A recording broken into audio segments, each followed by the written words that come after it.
Oh, ang ganda ni Yasi Pressman guys, di ba?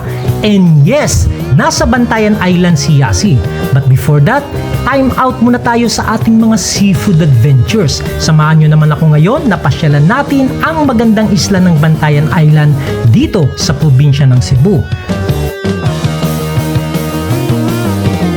Bantayan Island in northern Cebu is renowned for its pristine white sand beaches, a laid-back atmosphere vibe, and vibrant marine life. Famous as a peaceful tropical escape and the home of the best dried danggit and dried squid. May comment sa atin si Pastor K. Bugoy. Sabi niya, "Sir, waiting po kami sa episode ng expenses niyo po from Cebu to Bantayan Island ng Roro if motor or minivan." Okay, sige, isama natin yan. Pati na ang accommodation natin. From the Secret Beach, a Hispanic-era church that resembles the Sistine Chapel, Bantayan Street Food, Bantayan Boulevard at night, seafood madness, at marami pang ibang ganap na dito lang sa Bantayan makikita. Uy, tara na! Pasyal na tayo! So yan guys ha, tatalo na tayo dito. Woohoo! Parang mababaw yung tubig eh.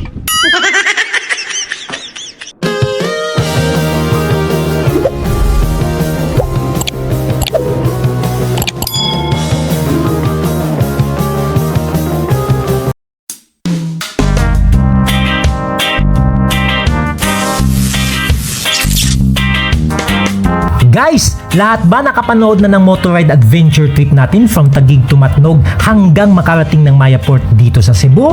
Kung hindi pa, naku, panoorin nyo lalo na sa mga mahilig mag-adventure na may dalang mga sasakyan.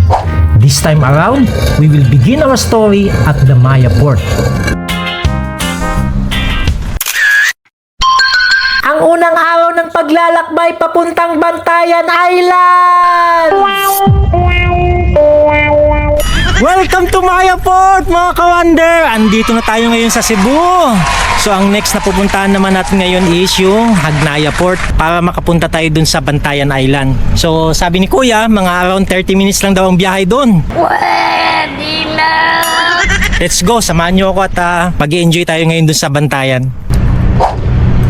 Yan guys, nakikita nyo yung mga bangka na yan. Papunta pala dyan yan sa Malapasco Island. So dito pa lang jump off. Sabi ni Kuya, 200 pesos lang daw yung pamasahe. Tama ba Kuya? 200 pesos lang? Yan, sana one of these days pupuntahan natin yung Malapasco Island na yan. 30 minutes lang. 30 minutes lang oh, lapit lang din pala oh. Hey Kuya, thank you. Amping-amping.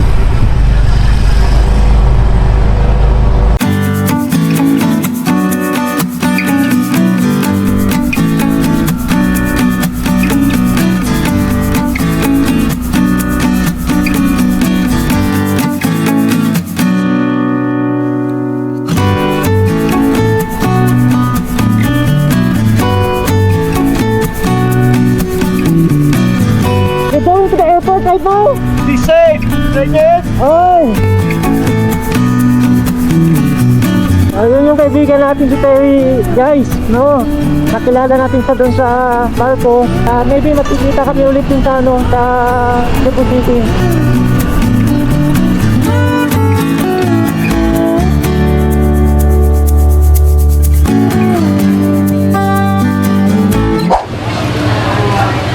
So ito yung Hagnaya Port. Ang haba ng pila ngayon guys.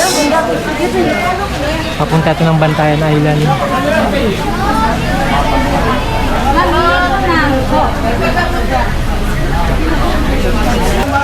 Ayan guys, kung nakikita nyo no, mahaba yung pila. Dito sa left side natin, andyan yung mga pasahero. Kung may dala kang motor, may dala kang sasakyan, dito ka pumila sa kanan. Walang masyadong pumipila dyan. Tapos natin magbayad dun sa ticket, 1,148. Dito naman, nagbayad tayo ng 30 pesos. Okay. Okay. Magkano? 45? After ba dito kuya, may iba pa ba akong babayaran? Wala na. Wala na. Ito na yung last. Okay. Thank you. Guys, ito na yung total na binayaran natin para makapunta tayo dun sa Bantayan Island. Passenger sa scooter magkasama na 1,148 pesos. Terminal fee 30 pesos at CPA 45 pesos or a total of 1,223 pesos.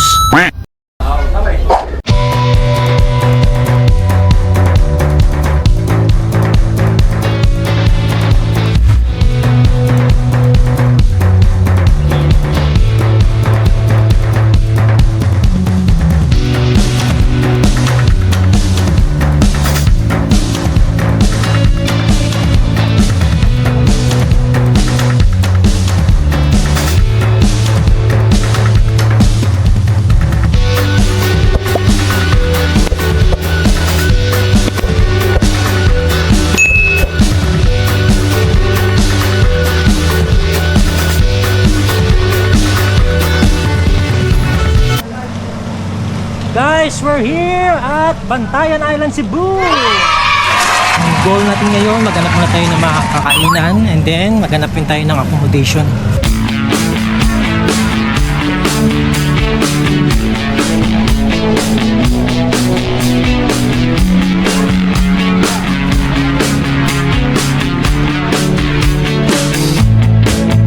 Turn it up, don't turn it off. Turn me round, put me in my place. From there, I can see it all, so beautiful. The world. It's past 1 in the afternoon na nang dumating tayo dito sa Santa Fe Fort, Bantayan Island. Guys, as usual, I don't have an advance accommodation booking. For me, it's a part of the adventure. Wala ring specific time kung hanggang kailan tayo magstay sa isang lugar. My schedule is open. If I'd like the place, I can stay a week or more. Guys, on the first day alone, umabot tayo dito sa Bantayan Municipality sa kakahanap lang ng accommodation. It's more or less a 20 to 30 minutes scooter ride from Santa Fe. Dito na tayo inabot ng gutom and I took a quick lunch in one of the restaurants here. Masarap ang nilagang baka nila dito, guys. I'll just reveal later na lang ang pangalan ng restaurant na ito. My immediate goal talaga is to look for an accommodation. And I found out that majority of all the hotels and accommodations are located in Santa Fe kung saan tayo galing. And babalik tayo ulit doon. We can fly into the 80s, Brooklyn to LA. Our hands in the air. Guys, pakita ko sa inyo yung accommodation natin. Dito sa Pension House Rental, Shelly Seat. Makikita to dito sa Barangay Talisay, Santa Fe, Cebu, dito sa Bantayan Island. Walk Videos _UK requested that we should include our accommodation. So here it is. Request granted. Ayan.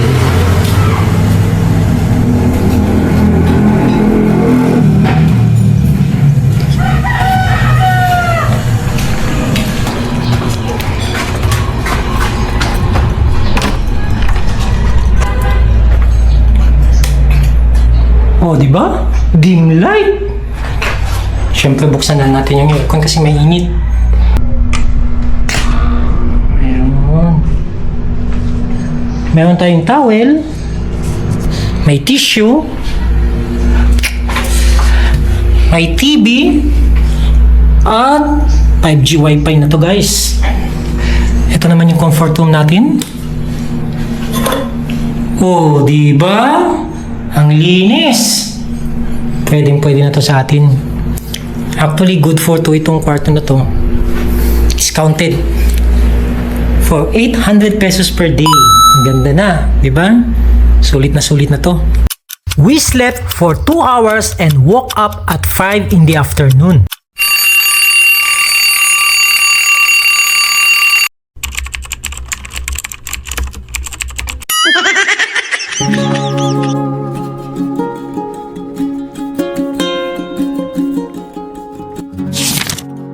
As you can see in the map, this is where the Pension House Rental Shelly Seat is located. Less than 5 minutes walk ay mararating mo na ang magandang beach ng Santa Fe. At kung maglakad ka pa sa dalampasigan, going this way, mararating mo naman ang Kota Beach Resort. And if you're one of those people who binge-watch Netflix movie during the pandemic, ma-realize mong this is the place where they shoot the romantic comedy drama movie entitled Camp Sawi. And this beach? Wow! Guys, 10 years ago nang lumitaw ang maladyosang ganda ni Yasi Pressman sa dagat na yan.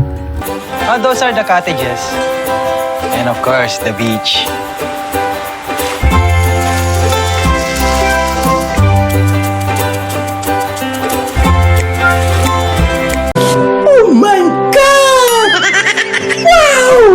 Remember that gazebo scene between Sam Milby and Bella Padilla? Yan, dito. Di ba? Napaka-romantic ng setup, guys. Ayan.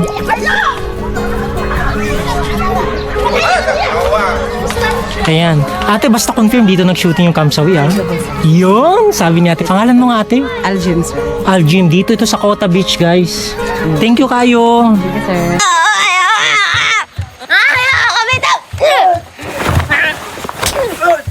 And those beach cottages. Naalala ko pa, ha? Nalasing si RC Munoz dito, guys. Ayan, oh. Ito yun.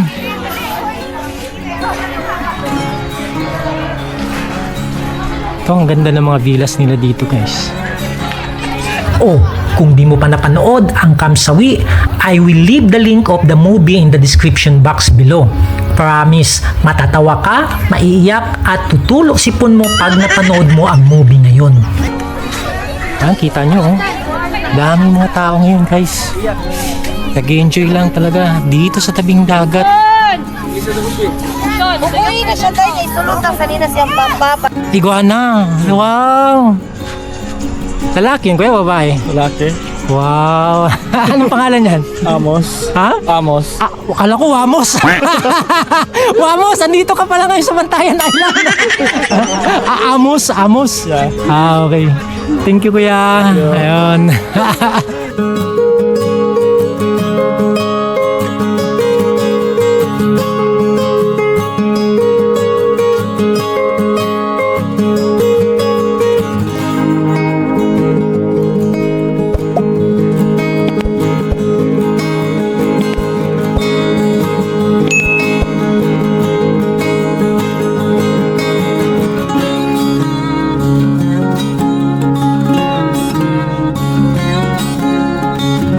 I'm afraid the plane is too heavy, Mom. Ha? Mom, it's too heavy. I mean, your heart. Your heart is too heavy. Smile ka para kumain tayo. Smile, smile. Oh, tita. Oh, ho, ho.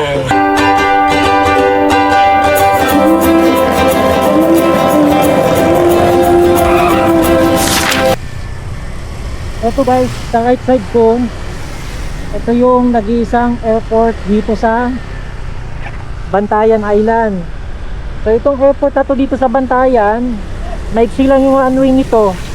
At ang pwede lang yata dito is yung mga medyo maliliit na eroplano. Ang pangalawang araw ng pamamasyal dito sa Bantayan Island!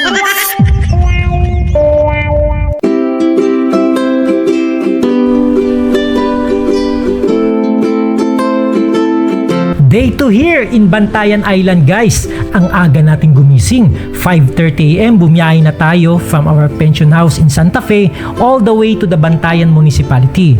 Mission natin ngayong araw to check their seafood sa kanilang palengke. Although may palengke naman sa Santa Fe, mas malaki ng konti ang Bantayan Public Market. From Santa Fe, we need to travel more or less 20 to 30 minutes scooter ride para marating natin ang Bantayan Municipality. Kaya inagahan natin kasi gusto natin makita ang pagbagsak ng mga bagong huling isda sa kanilang palengke. And oh boy, I was wrong. Dahil pagdating natin sa palengke ay wala pang masyadong tao at kukunti ang mga tinderang nagtitinda ng isda. Ang sabi ng isang taong nakausap natin, balik daw ako ng mga 9 or 10 AM. Sa ganung oras daw dumadami ang mga tao sa palengke. Oo nga naman, I forgot. Nasa probinsya nga naman tayo and we're not in Metro Manila na kung saan alas 5 pa lang ng madaling araw ay buhay na mahina ang mga palengke. So we changed our plan. Instead, hinanap natin ang bilaran ng mga dried danggit at dried pusit. Dahil kung pupunta ka ng Cebu City, isa ito sa mga madalas na pampasalubong. At kung tatanungin mo ang mga vendors kung saan galing ang kanilang mga masasarap na dried danggit at dried pusit, ang isasagot nila sa iyo ay dito nga sa Bantayan Island. For this whole day mga ka-wonder, 3 ang nagawa natin ng vlog. Una, ang seafood nila sa palengke. Pangalawa, paano ginagawa ang mga dried seafood dito sa Bantayan. At ang pangatlo, wow, ang ating seafood mukbang. I will leave all the links in the description box below para mapanood nyo ang 3 vlog natin na yun. Ito pa guys, oh. Anong isda yung buhay, kuya? Mabel, ha? Ikaw talaga, ha? Kutin kita dyan sa singit, eh. Boys, di ba paborito natin ang buhay?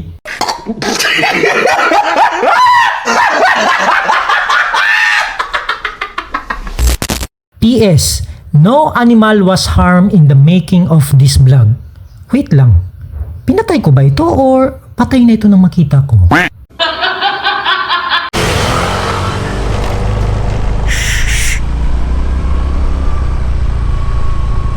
Naku, may restaurant na pala ito dito.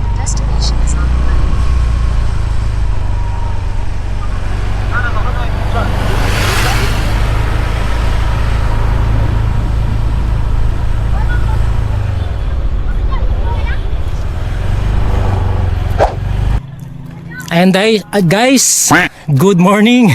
Magang-maga nabubulol tayo, ha. Ang pangatlong araw ng pamamasyal dito sa Bantayan Island. Ito yung The Ruins. Magtatanong tayo mamaya sa mga locals kung bakit maraming bumibisita dito at kung ano yung history ng The Ruins na ito. Kung titingnan mo siya, para lang siyang bahay, no? Ganun siya constructed. Tapos, hindi ko alam kung nasunog o binagyo, kaya nasira. So, maliban dyan, may cliff dito eh. Hindi ko alam kung dito ba yung tumalon sa ano, si Sam Milby.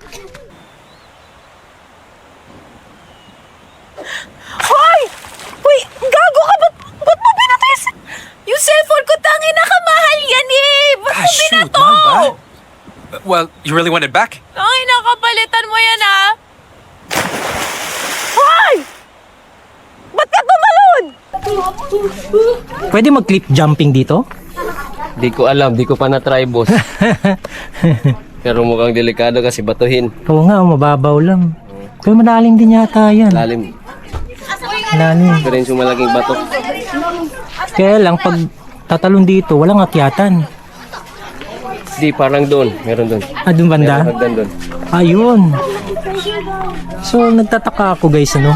Bakit kaya sikat ang lugar nito? Ano kaya ang history ng bahay na ito? Magtatanong tayo mamaya. Doon sa restaurant. Vlogger kaya?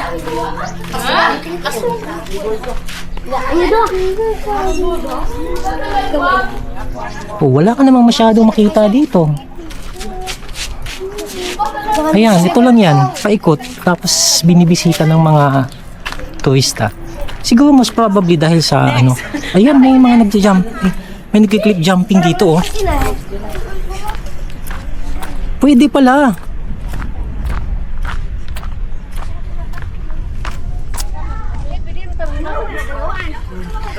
Ayan. May hagdanan. Pwede pala mag-cliff jumping dito. Ayun, oh.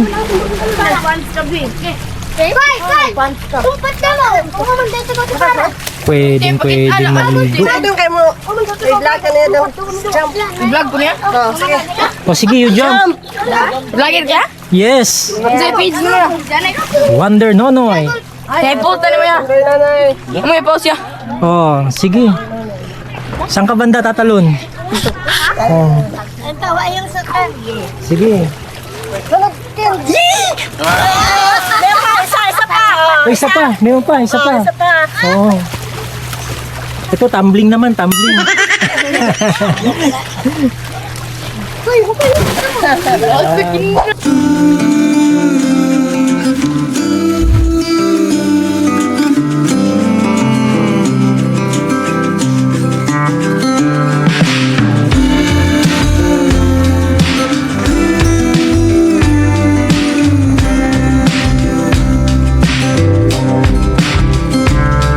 Meet me in the afternoon or meet me at twilight.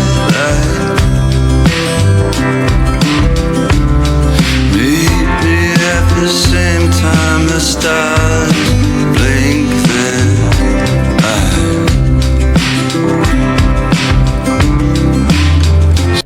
Magtatanong lang ako, ano pong history ng yung ruin building na po ito? Ano po siya?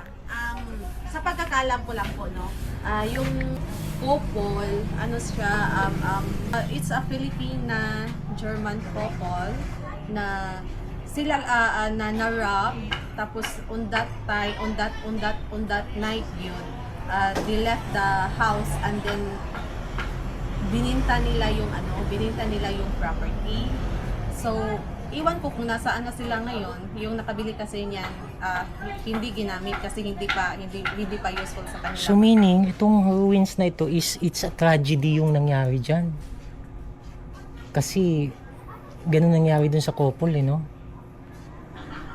If you put that in a view, seems like Parang ganun nangyari. by that time kasi sila lang dito eh. Okay. So, So, what happened? Nasunog ba siya? Or, kasi tingin ko parang nasunog or typhoon, kaya siya naging ganyan.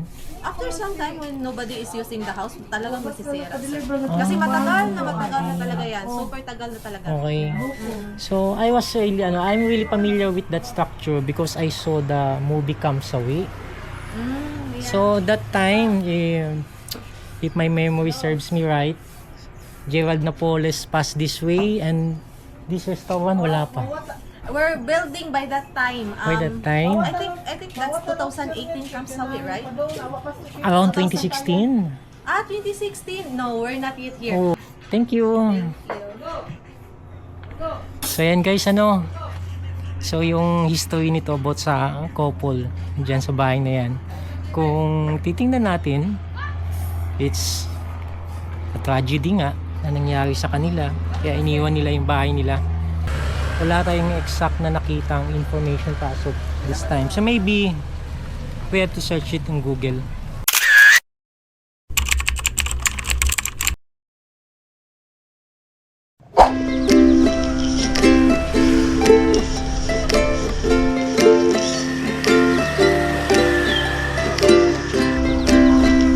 And guys, sobrang ganda dito sa parking nito ng isla.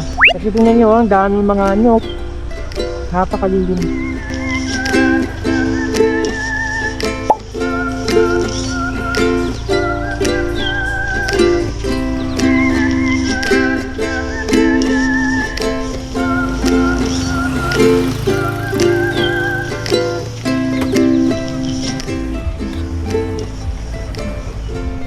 Silipin natin to saglit dito guys.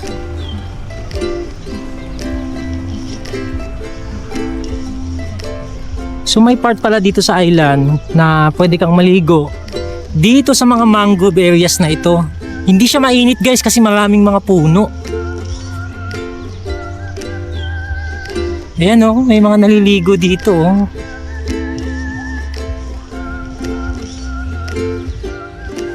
So kagandahan malilim siya. May mga naliligo.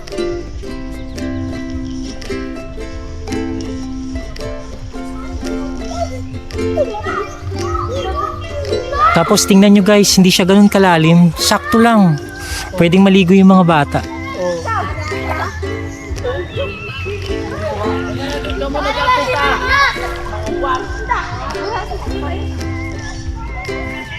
So open lang ito sa public kahit sino pwedeng maligo dito. Walang entrance.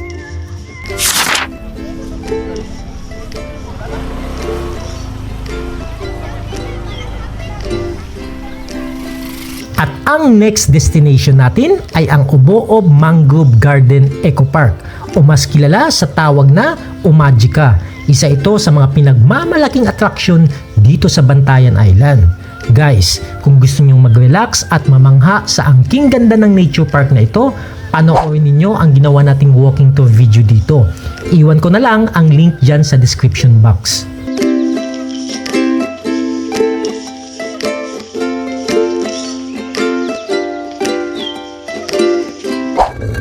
Pagsapit ng hapon, ang binisita naman natin ay itong Taytay Bridge.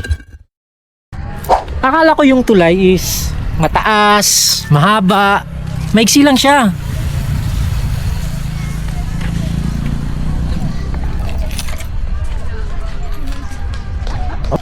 Mababaw lang siya guys, so dito yung lusutan ng tubig.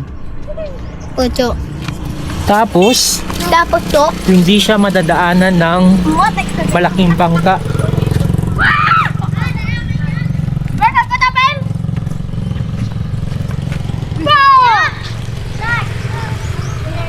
Ayan, maliit lang siya oh. Tapos may mga poste-poste. Siguro pag may malaking bangka na may katig, mahirapan ng dumaan dito.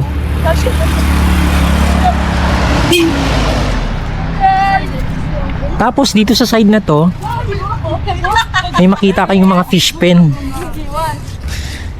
So most probably, ang inaalagaan dyan, either bangus or tilapia. Kasi itong tubig na to dito, brackish water na ito eh. Naghahalo na yung tubig alat sa tubig tabang. So pwede rin mag-alaga dito ng mga alimango. Ito yung mga perfect habitat talaga ng mga alimango. Saka ano no, malaki yung pagkakaiba sa lasa pag yung aalagaan mo yung isda sa tubig tabang saka dito sa brackish water. So dito, mayroong mga nagtitinda.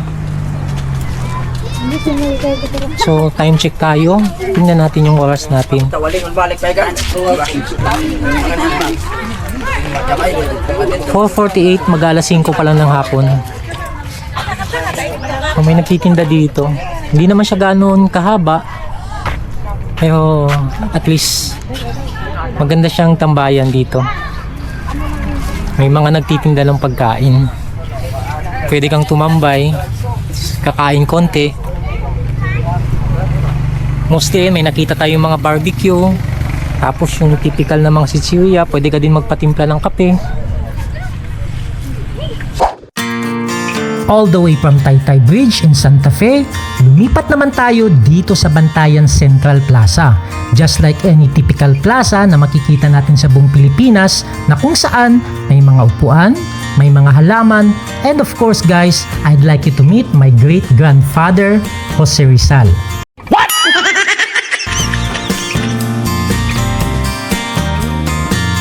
Sa kabuuan, malinis naman ang plaza at ang paligid nito. Nakaka-distract nga lang itong basketball court na nilagay nila dito sa loob mismo ng plaza. Gaya niyan, may laro ngayon, napakaingay. Paano ka makapag-relax niyan? So ito yung pinaka-plaza nila dito guys. Ayan, medyo maingay nga lang dahil may naglalaro ng basketball. But guys, ito talaga ang nakaagaw ng pansin sa akin. The St. Peter the Apostle Parish Church, also known as the Bantayan Church. It is one of the oldest churches in the Visayas region. Medyo nasira lang ng konti nung nag-earthquake last year. That church itself was burned during the 1600s by the Muslim raiders, but it was rebuilt shortly thereafter.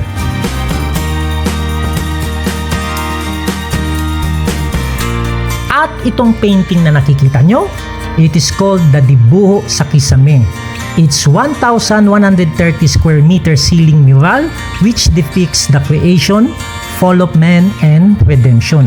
It was painted from 2018 to 2019 by a group of 12 artists from Cebu and Leyte, led by Aris Avelino Pastor. Tanong ko lang, syempre yung mga artists habang ginagawa nila itong mural sa Kisame, hindi kaya sila nagkaka-stiff neck? Gaya ngayon, Sunday tayo, After nyong magsimba, pwede kayong kumain dito lang sa labas ng plaza dahil maraming mga nagtitinda ng street food. So ayan guys, nakabili na tayo ng lemon na may Yakult. So ikot pa tayo, tingnan natin kung ano yung mga binibentang street food dito.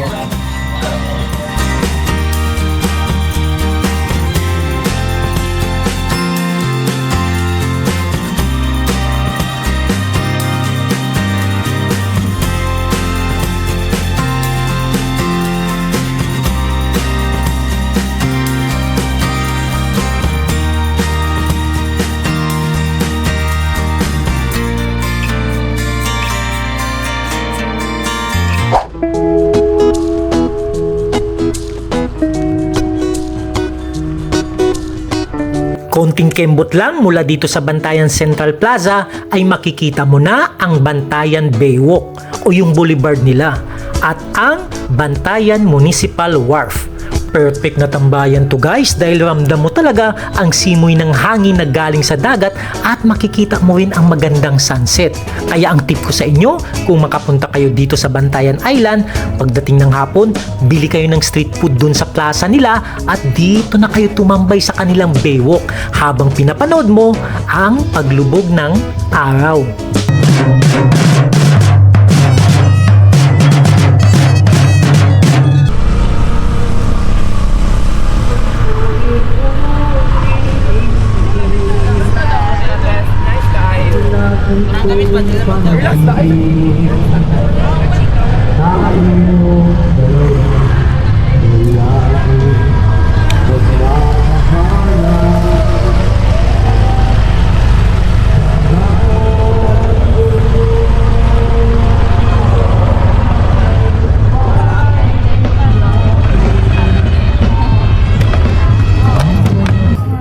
And hindi na natin naabutan yung sunset guys, but anyway, maganda naman ang view dito sa gabi dahil may ilaw, no? So let's try to do.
Bago matapos ang araw nito, syempre, binalikan natin ang restaurant na nagtitinda ng masarap na nilagang baka.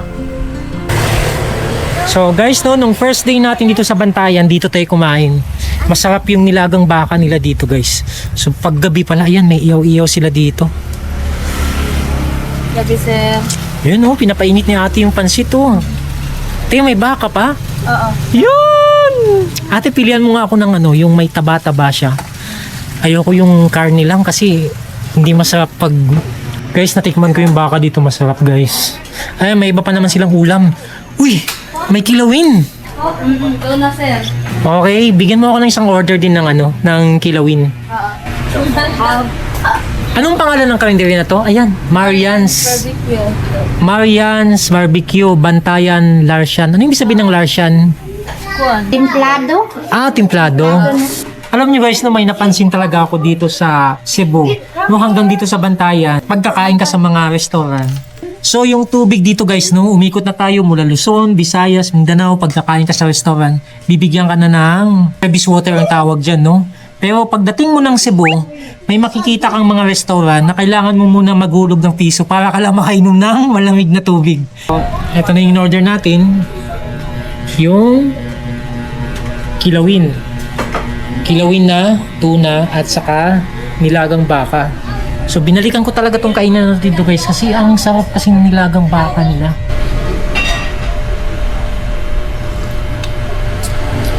Sarap talaga ng baka nila guys. Ganito ang hinahanap kong lasa sa baka. Perfect na perfect. Tapos tikman naman natin yung kanilang kilawin. Yan.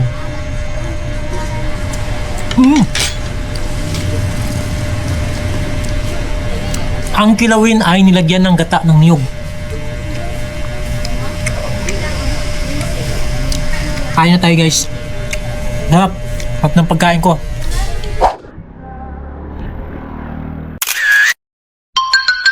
Ang pang-apat na araw ng pamamasyal dito sa Bantayan Island! Guys, no, may nakita tayong murang accommodation dito sa Bantayan.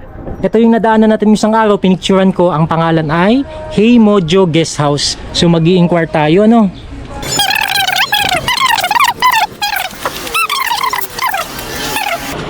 Registered guest only beyond this point. Hello po, kayo po yung...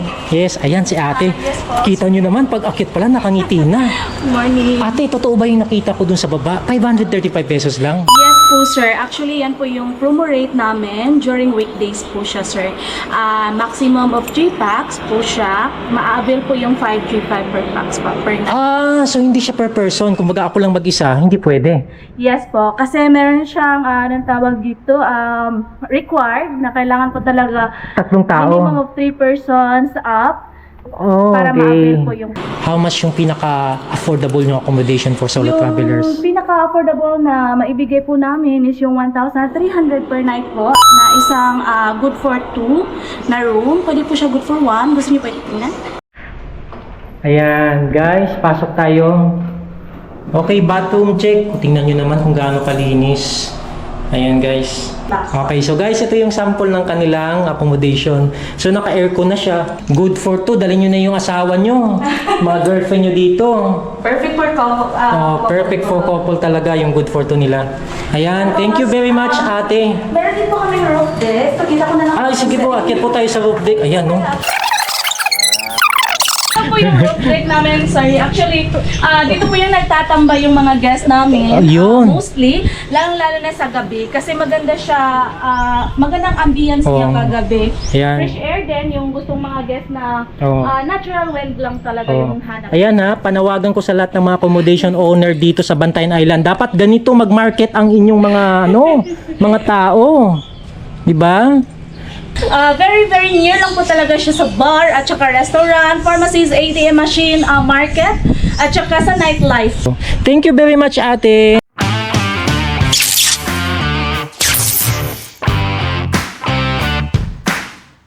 That is just to give you an idea guys as to how much the pricing of the accommodations here on Bantayan Island. For me, mas maganda kung mag-DIY travel ka. Only if you have plenty of time to spare. Pero kung busy kang tao, like if kung nagtatrabaho ka and yung usual mong bakanting oras is during weekends lang, syempre ayaw mo ng hassle. Much better kuha ka na lang ng mga package tours. Yun nga lang, may patong na ang mga tour agencies dyan. For today's activity, since last day na tayo ngayon dito sa Bantayan at 12 ng tanghali pa naman ang check-out natin, naisipan kong maligo sa dagat. What I did first thing in the morning was I went to the beach. As you can see guys, high tide ngayon at sa bandang hapon naman ang low tide.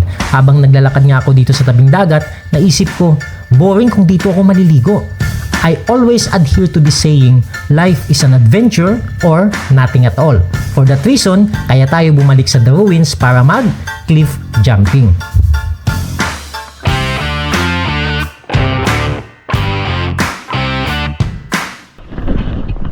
So ayan guys tatalo na tayo dito. Woo! Parang mababaw yung tubig. This is the end.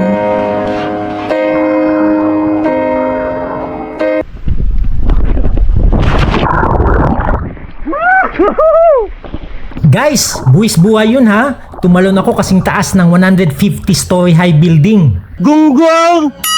Barinig kita sa mukha eh!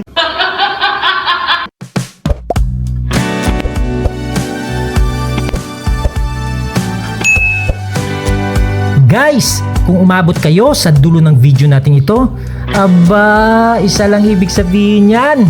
May fans na ako. Thank you so much for watching. Hanggang dito na lang muna tayo ulit mga ka-wonder. Natatay na ako eh.